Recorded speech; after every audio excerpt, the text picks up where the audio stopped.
short form the HIV. 1983 வருஷத்தில் look மாண்டாக்னியர் அப்படின்றவர் தான் கண்டுபிடிச்சார். இந்த வைரஸ் பார்த்தோம்னா ஒரு ரெட்ரோ வைரஸ் அப்படின்ற இனத்தை சார்ந்தது. இது ஒரு RNA வைரஸ்.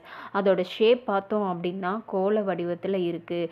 அதோட மேலுறை இருக்குது. இதில் மேலுறை இருக்குது, கேப்சிட் இருக்குது, RNA இது எல்லாமே இருக்குது. ஆல்ரெடி பிஃபோராகவே டயக்ராமில் நான் சென்ட் பண்ணியிருந்தேன், அதை பார்த்துக்கோங்க. இதில் மேலுறை, கேப்சிட் மற்றும் RNA இதில் இந்த வைரஸில் ப்ரெசண்ட் ஆகிருக்கு. அது மட்டும் இல்லாமல் இந்த மேலுறை 2 லேயர்ஸில் இருக்குது. அது பார்த்தோம்னா கொழுப்பு லேயரால் உருவாக்கப்பட்டிருக்கு. இந்த மேலுறையில் பார்த்தோம்னா கிளைகோப்ரோட்டீன்கள் இருக்கக்கூடிய சிறிய குமிழ் போல ஸ்ட்ரக்சர் இருக்குது. இந்த குமிழ்களினுடைய தண்டு போன்ற அமைப்பு கொழுப்பு ஜவ்வுக்குள்ளே உள்ளே இருக்கிற மாதிரி ப்ரெசண்ட் ஆகிருக்கு.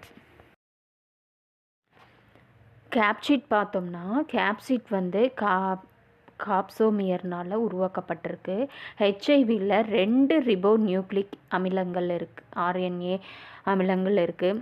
அந்த RNAக்கள் 3 வகையான நொதிகள் ப்ரெசண்ட் ஆகிருக்கு. அது என்னென்னு பார்த்தோம்னா, ஃபஸ்ட்டு ரிவர்ஸ் டிரான்ஸ்கிரிப்டேஸ், 2வது புரோட்டியேஸ், 3வது இன்டிகிரேஸ். இது